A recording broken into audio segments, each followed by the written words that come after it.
That's what's interesting to me, is that what they're putting forward with conservation leases don't show us that it's going to produce better conservation practices or produce greener energy or a better, less carbon emissions. Essentially what it's doing is letting third parties come in, give them some money and give them the authority over this land rather than the people who actually live there. And it gives no discretion as to who those third parties are. If they are foreign countries, that could be our enemies. They could be people who do not love the United States of America. And then it also allows them to lock up that land and have authority of it that they had no authority before, with no consequences if the agreement is broken. Well, thank you. Thank you, Congressman Johnson. It is an honor to be here. I was ready for some kind of a joke or something I had to respond to, but thank you very much for that kind introduction. I've enjoyed watching you serve in the seat that represents South Dakota here, and you've done so with distinguished honor. So I appreciate all of your service to our state and our people.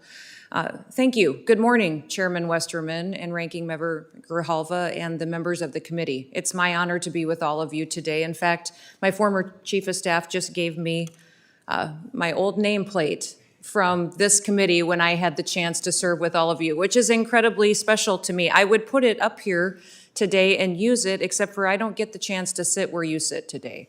This is not a decision that I will get the chance to make. This is something that has congressional authority, and you need to act in order to protect our people and to protect our freedom. Today, I sit in front of you as a governor and as a former farmer and rancher and someone who recognizes the deep devastation that if this proposed rule were to go forward, how hard it would be on our people and what it means for our nation far into the future. I remember vividly my time serving here on this committee. And I remember fondly working with many of you who sat on this committee with me as well during that time and the good work we were able to do in preserving our natural resources. Today, as the current governor of the great state of South Dakota, I want to direct my comments specifically to a piece of legislation that you are debating and considering, H.R. 3397. This legislation would require the Director of the Bureau of Land Management to withdraw a rule relating to conservation and landscape health. This rule is just one of many that highlights an example of overreaching, unelected bureaucracy attempting to perpetuate radical environmental policies that ignore common sense. They ignore stewardship practices that have been practiced on our land for generations, while allowing multiple uses of this precious resource to strengthen America and our people. We have doing that for many, many years. In my written testimony, which I've submitted today to you, Mr. Chairman, I list several specific reasons why this rule would be so devastating for our people in South Dakota and for our economy. Why I think it is impossible for them to move forward with this and to responsibly conserve our land. I encourage all of you to read that written testimony. It goes into much more detail. In addition to my testimony today, I've joined a letter with other governors, with governors of Utah, Idaho, Montana, Nevada, and my friend sitting here with me today, Governor Mark Gordon of Wyoming. He's a voice, and they all voice concerns with the Biden administration directly on this proposed rule. Like many of you, land conservation for our family isn't just a theory. It's the way that we have lived for many, many generations. I was raised by a dad who often reminded me, Christy, we don't sell land because God's not making any more land. From the time I was a young girl, I listened to him talk about soil types. I listened to him talk about the importance of native ground, conservation practices, and management decisions. I learned the scientific data and the research of what it took to operate on that land and to protect it, but I also learned why he cared so much. Because working the land wasn't just a job or a career to my father. It was our family legacy. It was our way of life. It was a culture that not only preserves a critical work ethic that is so important to this country, but it also reminded us daily of the natural resources that were a gift from God. As I grew older, I learned more about the importance of keeping all areas of our country productive.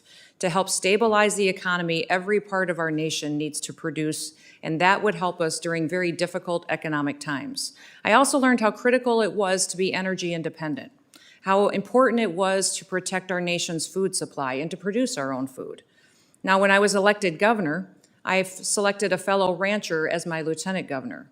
His name was Larry Roden, and to our knowledge, we are the only governor and lieutenant governor in the history of the nation that both spent our lives making a living from agriculture. We're very proud of that, and we understand as well as anyone that our farmers and our ranchers care about our land. They are stewards. We care about preserving it to pass it on to our kids and to our grandkids. My experience in business and in public office and national security issues has reaffirmed my belief that our enemies and those who hate the United States of America may never need to fire a shot to take us over. They may not need to. We are going to be surrendering our freedom by becoming more dependent on them for our critical needs, for gas, oil, food, medicine, and more. When a country controls our food supply and our energy supply, they will control us, and American freedom will be gone. We cannot allow rules like this to move forward in a way that stops productivity and it stops American independence. Nearly 98% of BLM surface lands in South Dakota are grazed by permittees. Grazing is an important conservation strategy in South Dakota. We also host 76 active producing oil and gas wells and 36,762 acres. These acres provide outdoor recreation opportunities, including hunting, fishing, hiking, camping, and more, and we must maintain public access in order for these lands to benefit both South Dakota residents and visitors. Now, Mr. Chairman, I'm smart, and I realize I'm out of time, and you've got a tight schedule.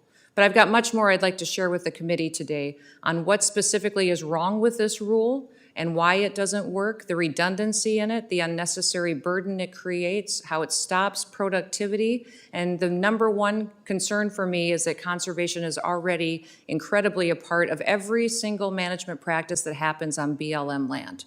To go out there and to create a mechanism such as a conservation lease that could be bought by third parties, not even necessarily by people in our own country, and give them access and authority over these lands, it's dangerous. It's not just dangerous to those that are out there working the land. It's dangerous to our economy. It's dangerous to our energy independence, our producing our own food supply. It's dangerous to America. Thank you so much, Representative Curtis, for bringing this piece of legislation. And with that, Mr. Chairman, I will yield back. So one would think from some of the materials I've read from environmental interests that support this rule that both Wyoming and South Dakota are public lands, wastelands, public land wastelands. Is that the case? Are your public lands in disastrous shape that require this type of removal from any type of use to kind of get them back into shape, or are they actually in, what kind of shape are they in? I don't want to lead you any more than necessary. You know, I would say that there's areas always that can be addressed, but they're managed very well in partnership with the people that are out there operating on the land. And I would say specifically this proposed rule that BLM has brought does no analysis on if these mandates will actually produce better results.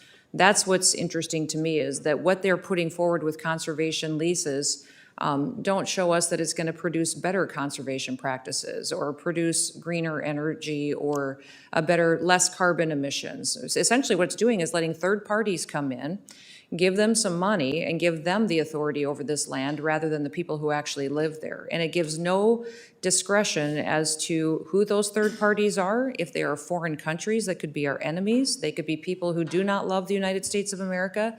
And then it also allows them to lock up that land and have authority of it that they had no authority before, with no consequences if the agreement is broken. And Governor Gordon, the suggestion that we need this new use of conservation suggests that multiple use has been a failure. Is that true in your state, or is it working? Thank you, Mr. Chairman, Congressman. No, it is not. You know, as the good governor from South Dakota knows, we have worked very collaboratively together to do the best we can with a mosaic of landscape in the Black Hills. Here's one of the problems when it comes to climate change. Dead and dying trees off gas because they oxidize. Either they oxidize over decades or they oxidize in a few seconds, as we've seen in the West.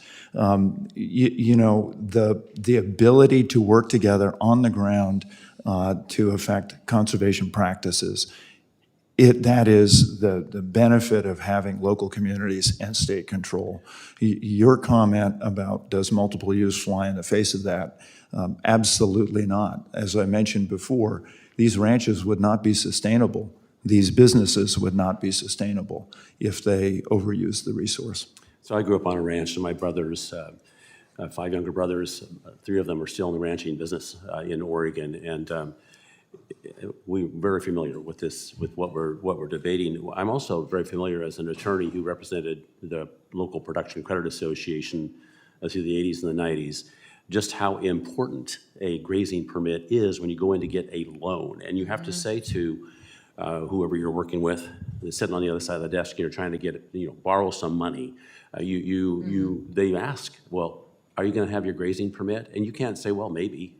Is that the case Exactly. also, Governor Noem, in your state? I mean, isn't that reliability of that which you're going to rely upon to graze your cattle pretty important in those kind of Absolutely. financing conversations? Yeah, it's an important discussion that everyone has with their bank or whoever is financing them on what their operating note needs to be at what level and what kind of collateral they're bringing to the table and if their business model actually works. Yes, it is. And isn't it correct, I'm not sufficiently familiar with either of your states, that huge chunks of this public land has already been placed in other types of off-limit locations that, like, I don't mean 10 acres, I mean millions. Is that correct, Governor Gordon? In Wyoming, if you look at the total, it's about 39% of the federal estate that is in either national parks, wilderness areas, other categories of restricted use. So this proposal of going in and allowing someone to buy up,